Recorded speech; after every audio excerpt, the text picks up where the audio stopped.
In the quiet village of Umuokoro, surrounded by thick forests and old superstitions, lived a 14-year-old girl named Tari.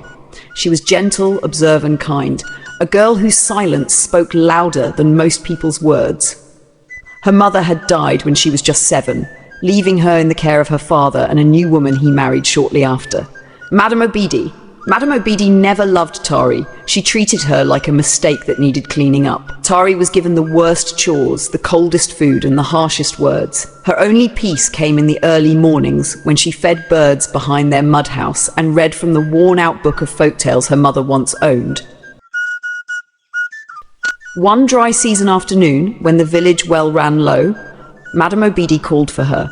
"You'll go to the stream," she said, her voice like a slap.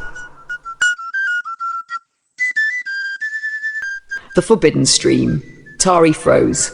Everyone in Umuokoro knew the story. The stream deep in the forest was cursed. They said spirits lived in it, punishing those with dark hearts and impure intentions. "But no one goes there," Tari whispered. "Then don't come back," Madame Obidi hissed, tossing a calabash at her feet. So with trembling hands, Tari carried the calabash through the whispering trees, past the carved stones covered in moss, and into the depths of the Ojukwu forest. The path narrowed until she reached a place where even the birds were silent. There, the stream flowed, silver and still, like a piece of sky trapped on earth.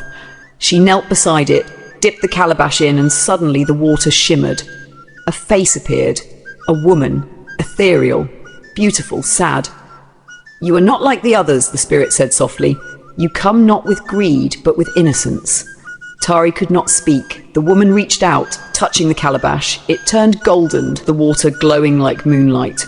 "For your pure heart," the spirit said, "you will receive one truth and one blessing. Use them wisely." Tari blinked. The stream was normal again. The calabash was heavy with glowing water. She walked back home as night fell, unsure if what happened was real. But the days that followed were strange. Her father, who had grown weak and distant, began to recover. He spoke more, watched Madame Obidi more closely.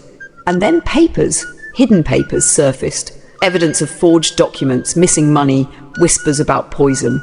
Tari said nothing. But each night, the stream called her in dreams, showing her visions. Her mother coughing, a bitter tea, Madame Obidi smiling behind closed doors. The final blow came during a village council meeting. Madame Obidi, desperate to stop the rumours, accused Tari of witchcraft. She screamed. She went to the forbidden stream and brought something back. "She's cursed!" But then thunder cracked. Rain began to fall on Madame Obidi alone. Tari stood up, trembling but strong. "She killed my mother," she said. "She poisoned her to marry my father. The stream showed me the truth." From her bag, the golden calabash glowed. A voice echoed from it, the voice of the stream spirit. "Let the land judge." Madame Obidi screamed, collapsing to the ground. She confessed everything before the entire village. People stared in horror. Her own daughter wept.